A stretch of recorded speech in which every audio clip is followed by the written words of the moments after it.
years ago I set out to write a paper, and the idea behind the paper that I was going to write was to show that the best way to attenuate micro-leakage was to use a dentin bonding agent followed by a flowable composite. And after I did a literature search and some of my own research, what I found was kind of the opposite of what I was looking for. I found that study after study, it was resin-modified glass ionomer liners that did better in terms of micro-leakage than flowable dentin bonding agent combinations.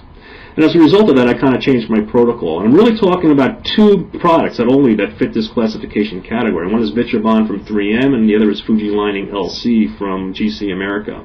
Both of these products do very, very well in micro-leakage tests. They bond very well to dentin without using a separate dentin bonding agent. It's a very good bond to composite on the other side. They have high fluoride release, and because they have high fluoride release, they're antimicrobial.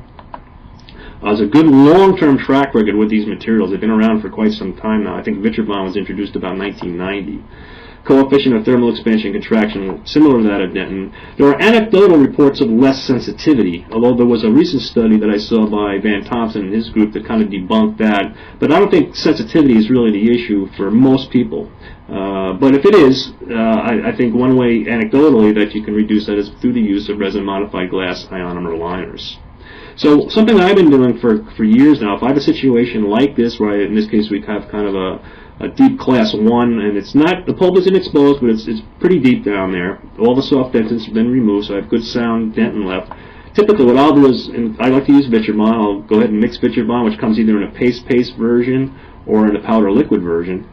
I'll mix it, I'll place it with a Di-Cal applicator, and I basically cover all of the dentin more or less in a very thin layer, including I run it up the walls of my preparation. I like here for 20 seconds, and it looks something like this. So I've got this very thin resin-modified glass ionomer liner in the deep areas of my preparation. Again, I run it. I don't run it onto the enamel, but I do tend to run it covering virtually all of the dentin in a case like this. One other thing you may be able to see in the slide as you look at it here is a bevel.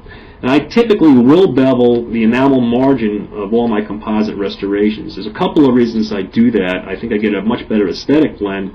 And number two, I think you get less in terms of these white lines, these annoying white lines that we often or always see around the periphery of our composite restorations. I actually talk a lot about them in my full day presentation.